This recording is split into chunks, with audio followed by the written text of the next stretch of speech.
So welcome back to Amped RC with me, Steve. So we are here with our little Golf liveried kite truck. So what are we doing with it today? Well, today's going to be some fun.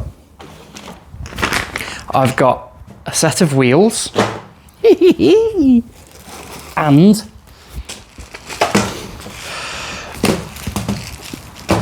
a complete body kit. What do you mean by body kit?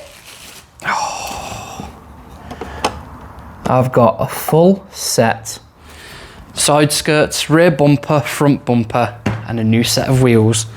Holy crap. This is going to be amazing when I'm done with it. I just hope you guys enjoy watching this. Let's get these fitted. Let's go.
Now, the modifications done to this little truck were done for a reason.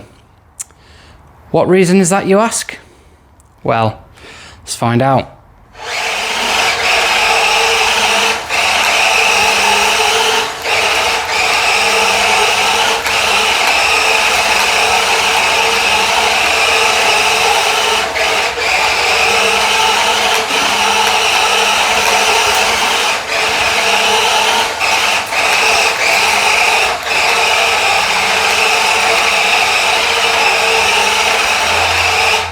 Yes, that is right. Those modifications have turned this into a drift truck. Ah, and I've crashed it.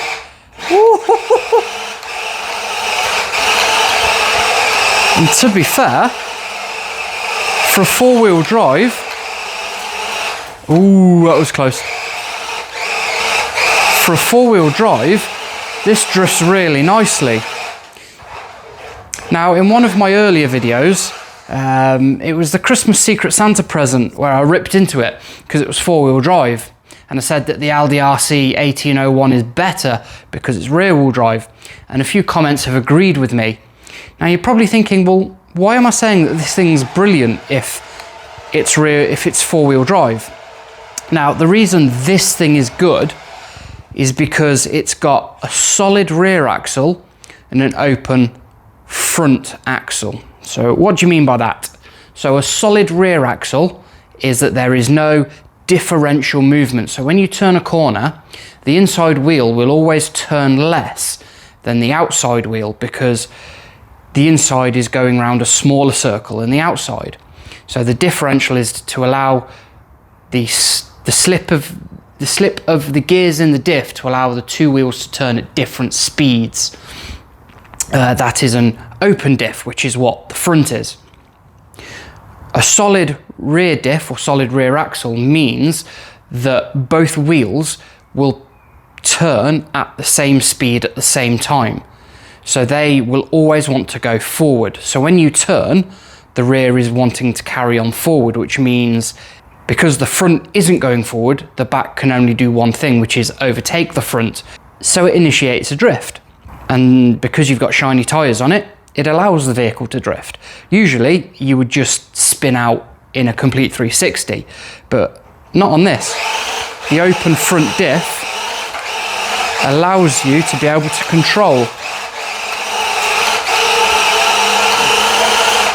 Oh, I was hoping for a bigger drift there.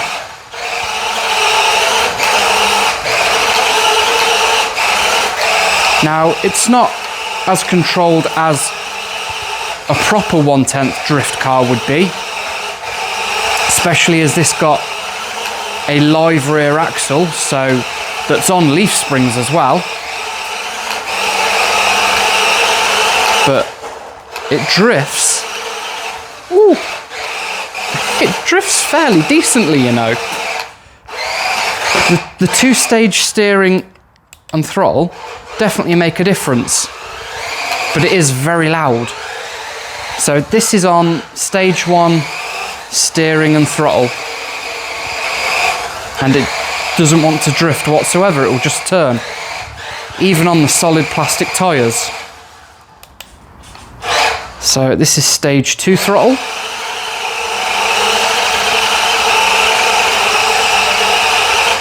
And it immediately wants to drift, but you haven't got the steering lock on it. So stage 2 steering, stage 2 throttle, and it's so much better.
So, what do we think of that? Honestly, I absolutely love this thing. It's some of the best fun I've had with an RC car ever. For a four-wheel drive vehicle, it drifts so nicely. Because it's a solid rear diff and an open front diff, it definitely helps. If it was rear-wheel drive, it would be better.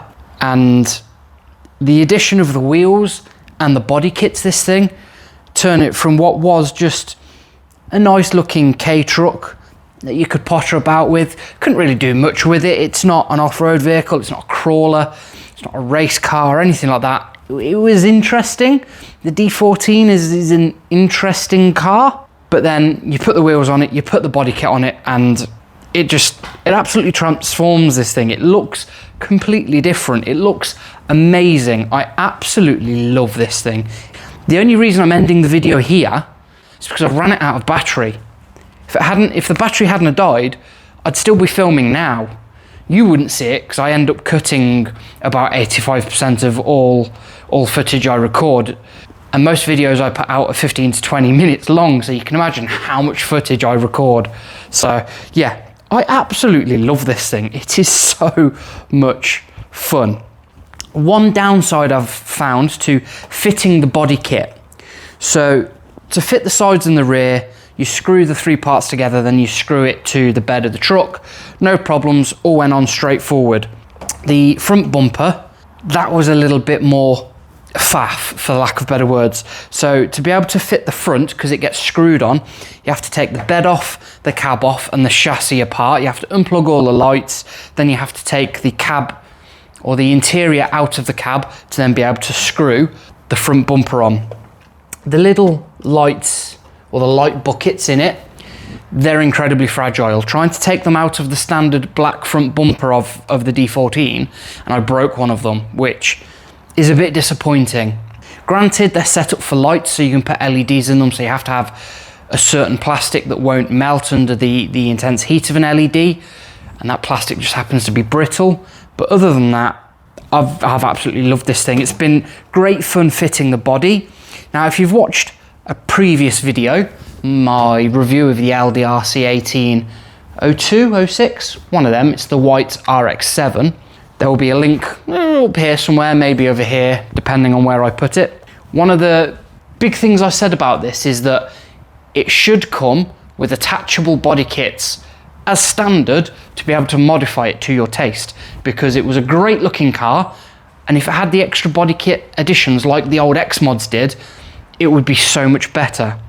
And WPL, they listened to me. They didn't listen to me. They did this separately from me. They haven't watched my video, but I'll take credit anyway. They listened to me, and they've made a body kit for this great little thing. And you know what? It turned it from what was an ordinary truck into an absolute weapon of fun. And I've been smiling. Ever since I turned this on and started the first drift, I've been smiling. This thing has just made me so happy. And I absolutely love the colour of it. The blue and the orange. The livery is seared into my brain from a small child watching motorsport, mostly Le Mans 24-hour. And so as soon as I saw the livery, I said I was getting this thing. It's taken a little longer than I wanted to. Not because it's expensive or anything, it's less than £100 from WPL.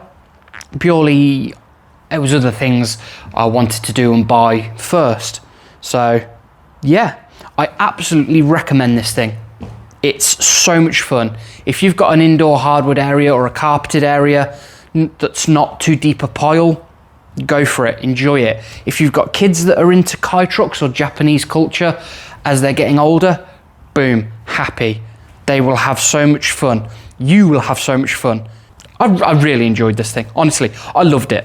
And I still do now. And this is going to look great up here on my rack. Boom.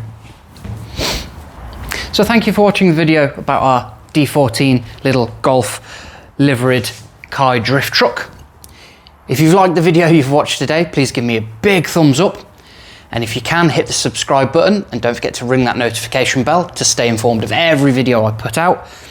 Any interaction you give, whether it's a comment, like, subscribe, it just pushes me out into the algorithm so more people can find the channel. The more people that find the channel, the bigger we can make the channel, build a community around it, and the more fun we can all have, especially when we're playing with our toys, for lack of better words. But yeah, thank you for watching, and I was going to maybe do an introduction to the next video, but at this point, I don't know what's coming next, so stay amped.